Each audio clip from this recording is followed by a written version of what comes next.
हरियाणा की हर अपडेट के लिए बेल आइकन दबाएं और सब्सक्राइब करें STV Haryana news. Haryana news देख रहे हैं आप और मैं हूं आपके साथ सोनिया सतानीता। फटाफट हरियाणा में आप सभी का स्वागत है। हमारे इस बुलेटिन में हम आपको मुखातिब कराएंगे हरियाणा की फटाफट मुख्य खबरों से।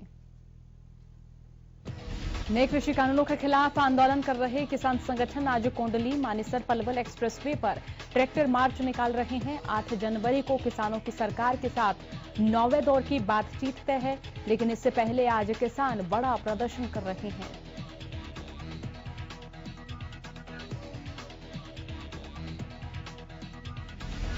किसानों का कहना है कि 8 जनवरी की बैठक से हल नहीं निकला तो 9 जनवरी को कृषि कानून की कॉपी जलाने की तैयारी है। साथ ही 9 जनवरी से ही हरियाणा में किसान संगठन घर घर जाकर लोगों से संपर्क शुरू करेंगे और 26 जनवरी के दिन दिल्ली में ट्रैक्टर परेड की चेतावनी दी गई है।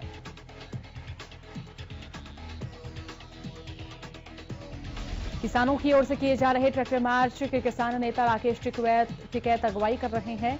आज धरने पर बैठे अलग अलग जगहों पर किसान ट्रैक्टर मार्च निकाल रहे हैं।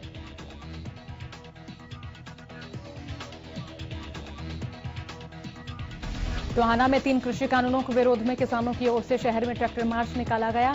इस मार्च में सैकड़ों की संख्या में ट्रैक्टरों ने भाग लेकर सरकार के खिलाफ किसानों ने नारेबाजी की। इस दौरान किसान संगठनों ने कहा कि 25 जनवरी को टोहाना से 500 से ज्यादा ट्रैक्टर दिल्ली कूच करेंगे, जो दिल्ली में अपना विरोध जताएंगे।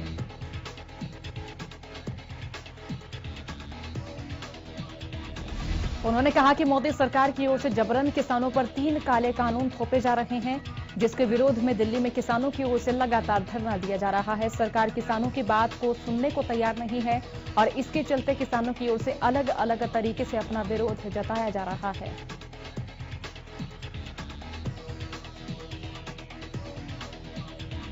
नए कृषि कानूनों के खिलाफ आंदोलन कर रहे किसान संगठन ट्रैक्टर मार्च निकाल रहे हैं।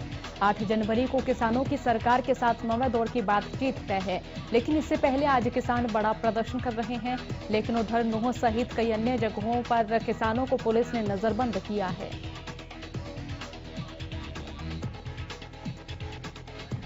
दरअसल हजारों की संख्या में किसान ट्रैक्टर रैली में मेवात से जा रहे थे, लेकिन इससे पहले ही किसान नेताओं को सुबह उनके घर पर ही नजरबंद कर भारी पुलिस बल तैनात कर दिया, जिसको लेकर किसान नेताओं ने नाराजगी जाहिर की।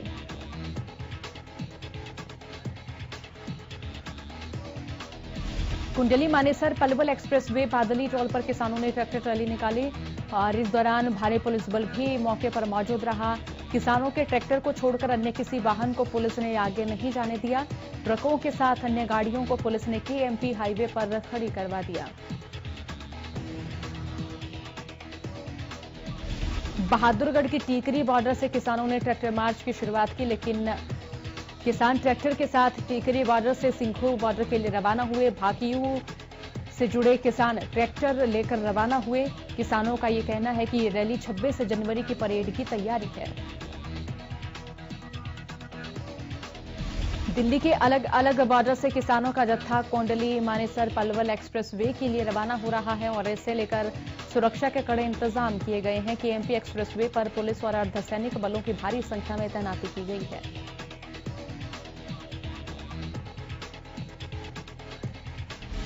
राई में किसानों के ट्रैक्टर मार्च के बीच प्रशासन अलर्ट है। KGP NH 44 पर पुलिस की ओर से नाकेबंदी की गई है। चप्पे चप्पे पर पुलिस की पैनी नजर बनी हुई है।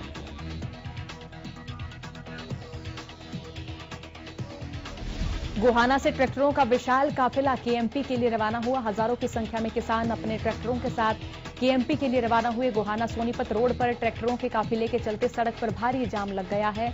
किसान लगातार 3 कृषि कानूनों को रद्द करवाने की मांग पर अड़े हुए हैं। प्रधानमंत्री नरेंद्र मोदी ने वीडियो कॉन्फ्रेंसिंग के जरिए वेस्टर्न डेडिकेटेड फ्रेट कॉरिडोर के रेवाड़ी मदार खंड को देश को समर्पित किया। कार्यक्रम के दौरान प्रधानमंत्री ने इलेक्ट्रिक ट्रैक्शन की ओर से चलने वाली 1.5 किलोमीटर लंबी दुनिया की पहली double stack long haul container train को हरी झंडी दिखाकर रवाना किया।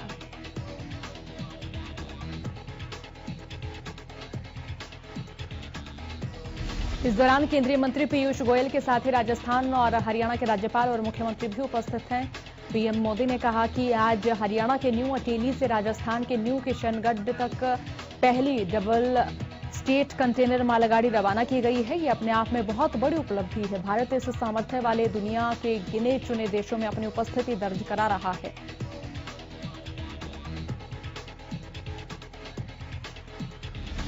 पीएम मोदी ने कहा कि कुछ ही दिन पहले भारत ने कोरोना की 2 मेड इन इंडिया वैक्सीन भी स्वीकृत की हैं। भारत की अपनी वैक्सीन ने देशवासियों में नया आत्मविश्वास पैदा किया है। आज हर भारतीय का आह्वान है कि न हम रुकेंगे, न हम थकेंगे, हम सब भारतीय मिलकर और तेजी से आगे बढ़ेंगे। पीएम मोदी ने कहा कि जब नए साल में देश का आगाज अच्छा है तो आने वाला समय भी शानदार और जानदार होना तय है। इतनी शिलान्यास इसीलिए भी महत्वपूर्ण है क्योंकि भारत ने ये सब कोरोना संकट के कालखंड में किया है। इस समर्पित फ्रेट कॉरिडोर को अगले दशक में भारत के लिए एक गेम चेंजर के रूप में देखा जा रहा है। पिछले 1 साल से कोविड महामारी से जूझ रहे देशवासियों का कोरोना वैक्सीन का इंतजार खत्म हो गया है। भारत सरकार की ओर से दी गई 2 वैक्सीनों को मंजूरी मिलने के बाद गुरुवार से प्रदेश के हर जिले में कोरोना वैक्सीन का मॉक ड्रिल का आयोजन किया गया, जिसमें भिवानी शहर में 1 सेंटर और 2 सेंटर ग्रामीण क्षेत्र में बनाए गए, जिसमें मॉक ड्रिल का आयोजन किया गया। कोरोना वैक्सीन को लेकर जिले में ड्राई रन किया गया। फरीदाबाद के सीएमओ डॉक्टर रणदीप पुनिया ने जानकारी देते हुए बताया कि ग्रामीण क्षेत्र में 3 स्थानों पर ड्राई रन किया गया तो वहीं शहरी क्षेत्र में भी 3 स्थानों पर इसका ट्रायल किया गया।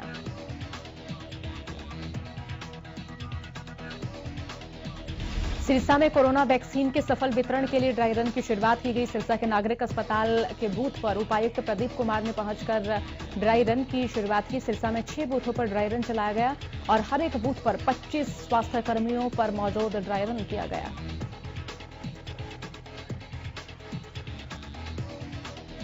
यमुनानगर में कोरोना वैक्सीन के ड्राई रन की शुरुआत की गई और डीसी मुकुल कुमार ने रिबन काटकर ड्राई रन की शुरुआत की। यमुनानगर के डीसी मुकुल कुमार ने बताया कि 3 शहरी और 3 ग्रामीण क्षेत्रों में ड्राई रन की शुरुआत की गई है।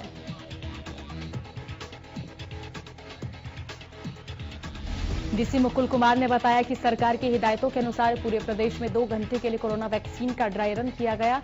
Civil surgeon doctor Vijay Dahiya ने बताया कि इस ड्राई रन के दौरान स्वास्थ्य विभाग की ओर से पूर्ण प्रक्रिया का पालन किया गया है।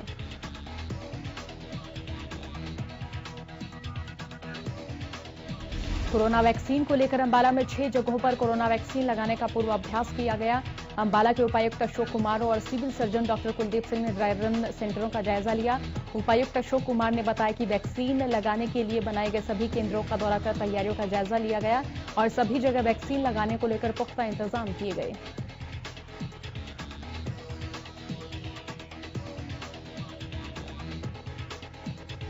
प्रदेश में बीते दिनों से कोरोना के मामलों में कमी दर्ज की जा रही है। बीते 24 घंटे में 316 नए मामलों की पुष्टि हुई।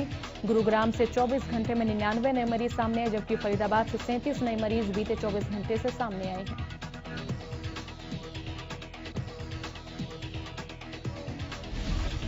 सोनीपत से 7 नए मामले सामने आए, वहीं हिसार से 10 नए मामले 24 घंटे में सामने आए। इसी के साथ प्रदेश में अब तक 2,63,887 कोरोना के मामले सामने आ चुके हैं और अब 2,58,281 मरीज कोरोना महामारी को मात दे चुके हैं।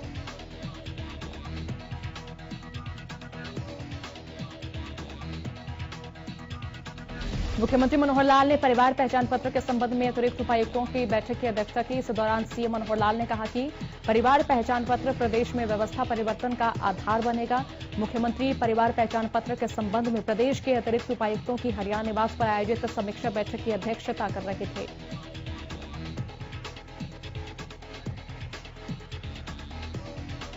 उन्होंने कहा कि परिवार पहचान पत्र पर सत्यापित डेटा सरकारी सेवाओं का लाभ देने का आधार बनेगा और अभी तक 114 सरल सेवाओं को PPP से जोड़ा गया है। बहुत जल्द प्रदेश में 544 सेवाओं का लाभ PPP के तहत ही दिया जाएगा। मेरी फसल मेरा ब्यौरा पोर्टल को भी 11 जनवरी से PPP से जोड़ दिया जाएगा।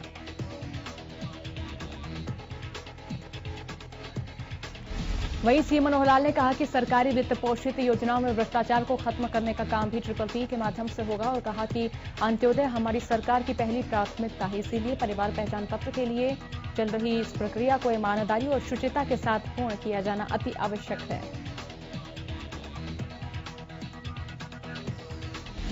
मुख्यमंत्री मनोहर लाल ने कहा कि हरियाणा देश का एकमात्र राज्य है जहां पर हर व्यक्ति के विकास के लिए परिवार पहचान पत्र योजना पर कार्य किया जा रहा है।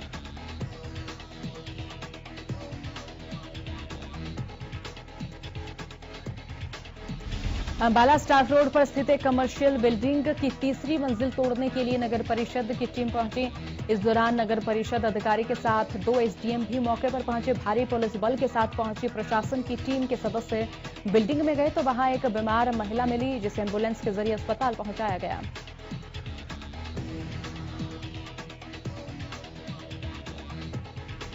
आला अधिकारियों की मौजूदगी में बिल्डिंग को सील कर दिया गया। आपको बता दें कि इससे पहले अवैध निर्माण को तोड़ने पहुंची टीम को देखकर बिल्डिंग मालिक ने खुदकुशी की धमकी दी थी, जिसके बाद प्रशासन की टीम को बैरंग लौटना पड़ा।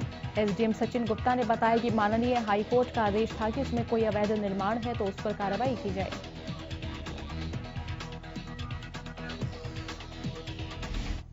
इसी बीच वक्त है छोटे से ब्रेक का, फौरन लौटेंगे।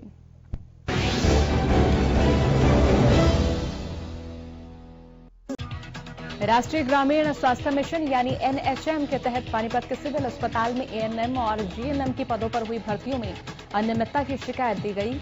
आपको बता दें कि दिसंबर 2019 में विभाग की ओर से एक चयन कमेटी बनाकर 66 पदों पर कर्मचारियों की भर्ती की गई थी।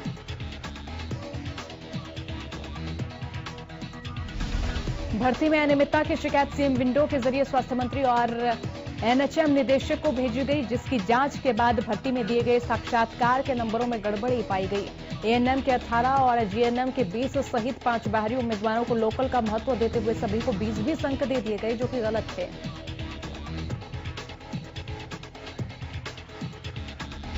जांच के दौरान गड़बड़ी पाए जाने के बाद स्वास्थ्य निदेशक ने इन भर्तियों को रद्द करते हुए रिपोर्ट तलब की है। पूरे मामले पर सिविल अस्पताल के सीएमओ ने बताया कि डिटेल रिपोर्ट बनाकर भेजी जा रही है और वहीं नियुक्तियां रद्द होने से हेल्थ कर्मियों में रोष का माहौल बना हुआ है।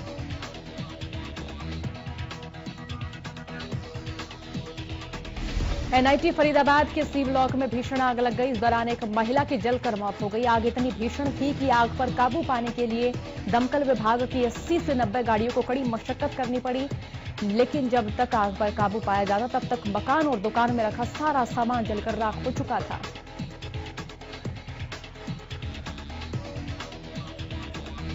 जानकारी के अनुसार कंबल की दुकान में अचानक शॉर्ट सर्किट होने से आग लगी। आग ने धीरे धीरे भीषण रूप ले लिया। आग की सूचना मिलने के बाद फायर ब्रिगेड और पुलिस मौके पर पहुंची, जिसके बाद आग पर काबू पाने की कोशिश की गई। कई घंटे की कोशिशों के बाद आग पर काबू पाया गया।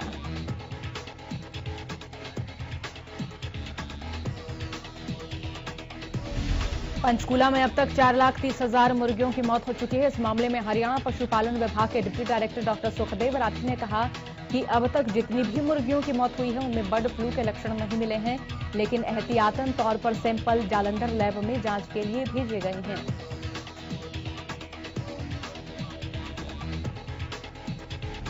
उन्होंने कहा कि जब तक रिपोर्ट नहीं आती तब तक ये कहना मुश्किल होगा कि मुर्गियों की मौत किन कारणों से हुई है। Deputy director doctor Sukhdev Rathi ने कहा कि एहतियात के तौर पर हमने पूरे राज्य में एडवाइजरी जारी कर दी है।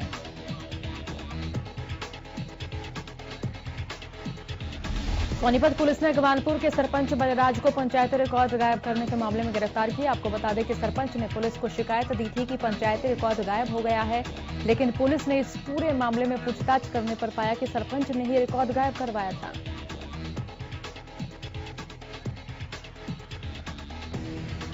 दरअसल अगवानपुर के सरपंच बलराज ने गन्नौर थाना में एक शिकायत दी थी कि उसकी पंचायत का रिकॉर्ड चोरी हो गया था। ये वही रिकॉर्ड था जिसमें गांव की पंचायती जमीन से अवैध रूप से खनन का रिकॉर्ड था और सरपंच बलराज आरोपी भी था। जब पुलिस ने इस पूरे मामले में गहनता से जांच की तो बलराज के कब्जे से ये पंचायत रिकॉर्ड रिकवर किया गया।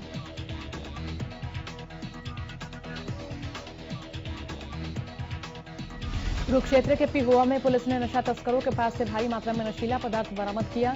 पुलिस ने एनडीपीएस एक्ट के तहत नशीले पदार्थों को नष्ट किया। कुरुक्षेत्र के पुलिस अधीक्षक हिमांशु गर्ग ने बताया कि पुलिस महानिरीक्षक अंबाला मंडल अंबाला के आदेशानुसार जिला कुरुक्षेत्र, यमुनानगर और जिला अंबाला में नशीली वस्तु अधिनियम के तहत दर्ज करीब 134 मामलों में जब्त किए गए नशीले पदार्थों को नष्ट किया गया।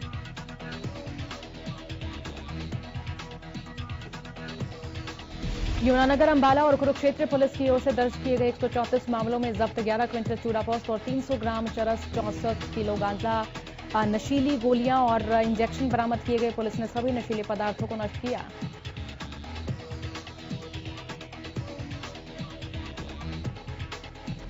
जाखल मंडी में जन स्वास्थ्य विभाग की ओर से करोड़ों रुपए की लागत से सीवरेज लाइन बिछाने का काम पिछले करीब 3 महीनों से किया जा रहा है।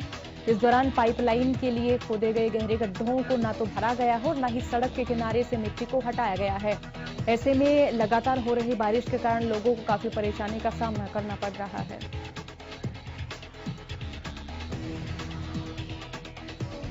लोगों का कहना है कि लंबे समय से सीवर की पाइपलाइन बिछाने का काम किया जा रहा है, लेकिन अभी तक पूरा नहीं किया गया और अब बदलते मौसम ने भी उनकी परेशानी को और बढ़ा दिया है। लोगों का कहना है कि सड़क पर गड्ढे और मिट्टी के कारण आए दिन बाइक सवार चालक गिर रहे हैं, लेकिन प्रशासन इस ओर कोई ध्यान नहीं दे रहा है।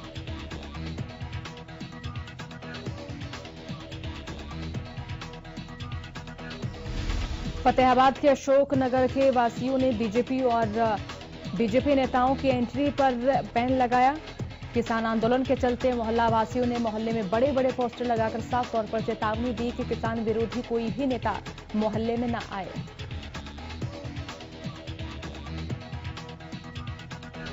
लोगों का कहना है कि कृषि कानून के चलते निर्णय लिया गया है। किसान कृषि कानूनों का विरोध कर रहे हैं, लेकिन सरकार अपनी जिद पर अड़ी हुई है। उन्होंने कहा, जब तक सरकार कृषि कानून वापस नहीं लेती तब तक उनका विरोध ऐसे ही जारी रहेगा और मोहल्ले में नेताओं की एंट्री पर बैन लगा रहेगा।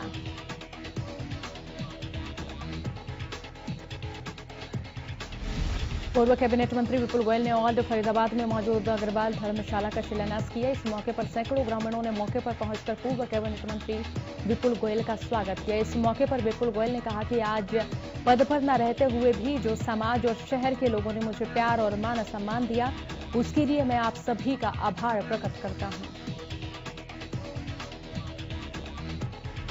पूर्व कैबिनेट मंत्री विपुल गोयल ने कहा कि मैं इस शहर का बेटा हूं और मुझे यहां की सभी समस्याएं पता है।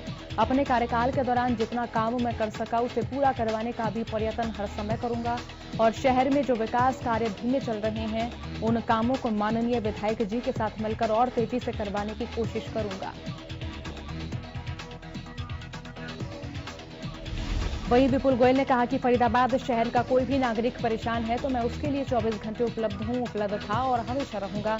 इस दौरान विपुल गोयल ने कोरोना वैक्सीन पर बोलते हुए कहा कि प्रदेश में चल रहा ड्राई रन पूरी तरह से सफल होगा और वहीं उन्होंने देश के प्रधानमंत्री का भी धन्यवाद किया।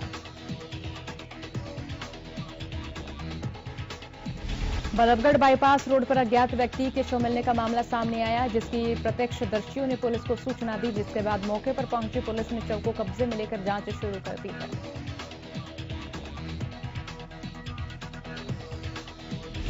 और वहीं पुलिस का कहना है कि देर रात उनको सूचना मिली थी कि एक व्यक्ति का शव पड़ा हुआ है। मृतक के गले पर चाकुओं के निशान भी मिले हैं। अभी तक मृतक की कोई पहचान नहीं हो पाई। फिलहाल सीआईए और अन्य टीमें मामले की जांच कर रही हैं।